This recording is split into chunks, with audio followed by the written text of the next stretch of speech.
ici, on a une des firmes de détectives qui offrait ses services.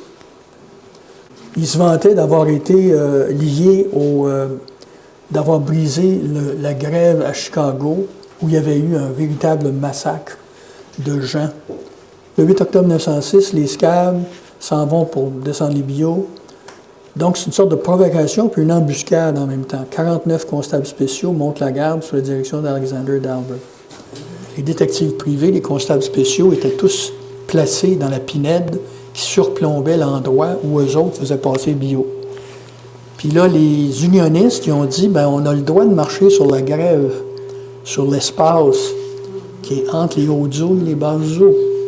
Alors, ils se sont dirigés vers la grève, ils ont voulu se rapprocher des hommes, ils ont parlementé, puis là, les gens de la compagnie ne voulaient rien entendre. Là, les gars, les unionistes, ils ont continué à marcher un peu, tranquillement, mais là, il y a eu un commandement de donner « shoot ».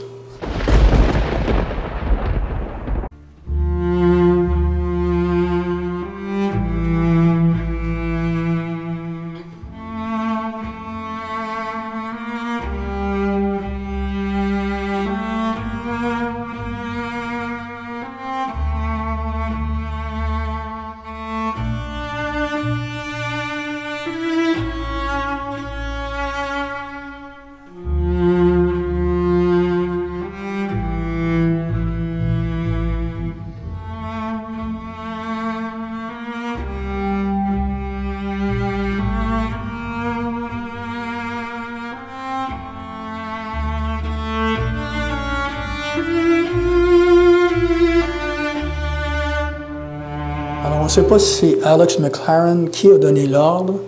Alex McLaren et Albert McLaren étaient avec les hommes, avec les policiers. Et là, il y a eu une pétarade de feu qui a été donnée.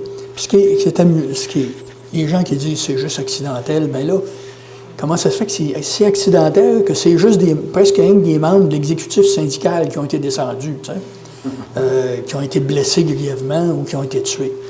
Alors, il y a eu un policier qui a été blessé, puis il est mort d'un empoisonnement du sang parce que c'était une balle d'homme qui l'avait frappé. Puis là, bien, il y en a qui essayent de faire croire que les syndiqués étaient armés jusqu'aux dents. T'sais. Mais tous les journaux, les observateurs disent le contraire.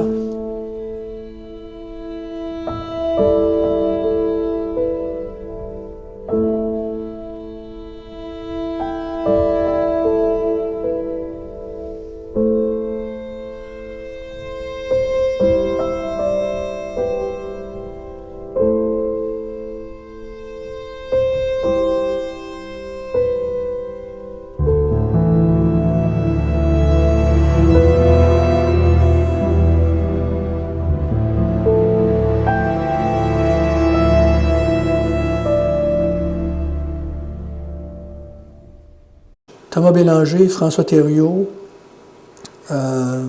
sont tués. François Thériault était le secrétaire archiviste de l'Union. Plusieurs membres de l'exécutif sont blessés. Puis là, le maire Valilé, il dit « Ah, on est menacé », donc il a demandé au gouvernement d'envoyer la milice.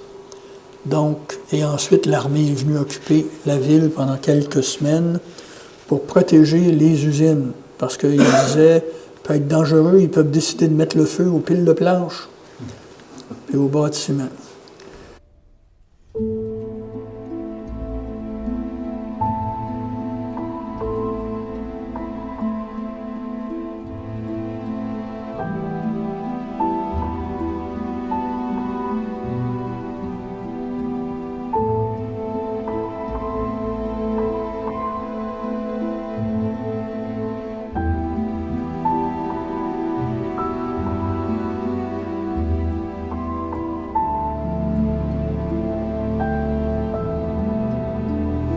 Alors, c'est une lettre qui est envoyée par la chorale de la paroisse et qui est envoyée à la veuve de Thomas Bélanger.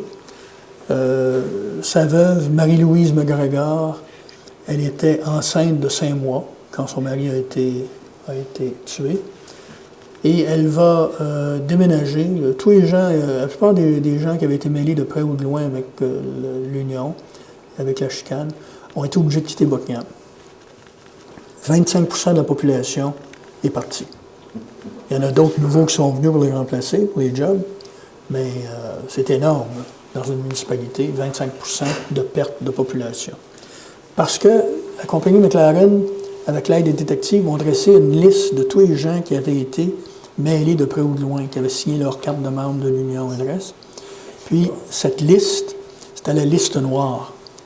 Puis, si tu étais le fils, même le petit-fils de quelqu'un qui avait été dans la grève, jusqu'en 1944-43, tu n'aurais pas eu de job à la McLaren. Puis si tu avais essayé d'avoir un job à la AERCO, pas tout le temps, mais pendant un bon bout de temps, a respecté le mot d'ordre de la McLaren de ne pas embaucher des hommes de la liste noire, des gens de la liste noire.